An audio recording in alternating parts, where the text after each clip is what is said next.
जय श्री कृष्णा दोस्तों। आइए परिवर्तिनी एकादशी की कथा आरंभ करते हैं। युधिष्ठिर कहने लगे कि हे प्रभु, भाद्रपद शुक्ल एकादशी का क्या नाम है, इसकी विधि तथा इसकी महिमा कृपा करके हमें बताइए। तब भगवान कृष्ण ने कहा कि सभी पापों का नाश करने वाली उत्तम वामन एकादशी की महिमा मैं तुमसे कहता हूँ, तुम इसे ध्यान पूर्वक सुनो। यह परिवर्तिनी एकादशी जयंती एकादशी भी कहलाती है। इसका यज्ञ करने से वाजपेय यज्ञ का फल मिलता है। पापियों के पाप नाश करने के लिए इससे बढ़कर कोई उपाय नहीं है। जो मनुष्य इस एकादशी के दिन मेरी वामन रूप की पूजा करता है, उससे तीनों लोग पूज्य होते हैं। मोक्ष की इच्छा करने वाले मनुष्य इस व्रत को जरूर करें। जो कमल नयन भगवान का कमल से पूजन करते हैं, वे अवश्य भगवान के समीप जाते हैं। जिसने भाद्रपद शुक्ल एकादशी को उपवास और पूजन किया, उसने ब्रह्मा विष्णु सहित तीनों लोकों का पूजन किया। हरिवासर अर्थात एकादशी का व्रत अवश्य करना चाहिए। इस दिन भगवान श्री हरि करवट लेते हैं, इसलिए इसको परिवर्तिनी एकादशी भी कहा जाता है। मुरलीधर के वचनों को सुनकर युधिष्ठिर बोले कि हे भगवान, मुझे अति संदेह हो रहा है कि आप किस प्रकार सोते और करवट लेते हैं तथा किस तरह राजा बलि को बांधा और वामन रूप रखकर क्या क्या लीलाएं की। चातुर्मास के व्रत की क्या विधि है तथा आपके शयन करने पर मनुष्य का क्या कर्तव्य है, इसे आप मुझसे विस्तार से बताइए। तब श्री कृष्ण ने कहा, हे राजन, अब आप सब पापों को नष्ट करने वाली कथा का श्रवण करें। त्रेता युग में बलि नामक एक दैत्य था। वह मेरा परम भक्त था। विविध प्रकार के वेद सूतकों से मेरा पूजन किया करता था और नित्य ही ब्राह्मणों का पूजन तथा यज्ञ के आयोजन करता था। लेकिन इंद्र से द्वेष के कारण उसने इंद्रलोक तथा सभी देवताओं को जीत लिया।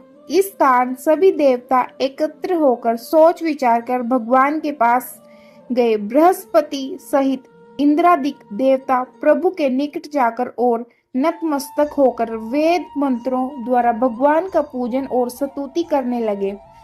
अतः मैंने वामन रूप धारण करके पांचवा अवतार लिया और फिर अत्यंत तेजस्वी रूप से राजा बलि को जीत लिया। इतनी वार्ता सुनकर राजा युधिष्ठिर बोले कि हे जनार्दन, आपने वामन रूप धारण करके उस महाबली दैत्य को किस प्रकार जीता। तब भगवान कृष्ण कहने लगे कि मैंने बलि से 3 पग भूमि की याचना करते हुए कहा कि ये मुझको 3 लोक के समान है और हे राजन, यह तुमको अवश्य ही देनी होगी। राजा बलि ने इसे तुच्छ याचना समझकर 3 पग भूमि का संकल्प मुझको दे दिया और मैंने अपने त्रिविक्रम रूप को बढ़ाकर यहाँ तक कि भूलोक में पद, भूवरलोक में जंघा, स्वर्गलोक में कमर, महलोक में पेट, जनलोक में हृदय, यमलोक में कंठ की स्थापना कर सत्यलोक में मुख, उसके ऊपर मस्तक स्थापित किया। सूर्य, चंद्रमा आदि सब ग्रह, गण, योग, नक्षत्र, इंद्रादिक देवता और शेष आदि सब नागगणों ने विविध प्रकार से वेद सूक्तों से प्रार्थना की। तब मैंने राजा बलि का हाथ पकड़कर कहा कि हे राजन, एक पद से पृथ्वी, दूसरे से स्वर्ग लोक पूर्ण हो गए हैं, अब तीसरा पग कहाँ रखूं। तब बलि ने अपना सिर झुका लिया और मैंने अपना पैर उसके मस्तक पर रख दिया, जिससे मेरा वह भक्त पाताल को चला गया। फिर उनकी विनती और नम्रता को देखकर मैंने कहा कि हे बलि, मैं सदैव तुम्हारे निकट ही रहूंगा। विरोचन पुत्र बलि से कहने पर भाद्रपद शुक्ल एकादशी के दिन बलि के आश्रम पर मेरी मूर्ति स्थापित हुई। इसी प्रकार दूसरी क्षीर सागर में शेषनाग के पृष्ठ पर हुई। हे राजन, इस एकादशी को भगवान शयन करते हुए करवट लेते हैं, इसलिए तीनों लोकों के स्वामी भगवान विष्णु का उस दिन पूजन करना चाहिए। इस दिन तांबा, चांदी, चावल और दही का दान करना उचित है।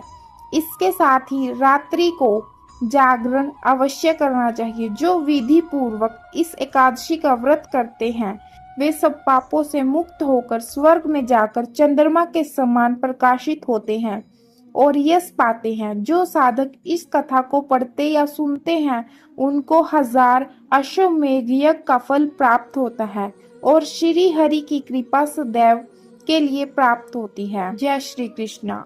यदि आपको वीडियो अच्छी लगी है तो वीडियो को लाइक और चैनल को सब्सक्राइब करें।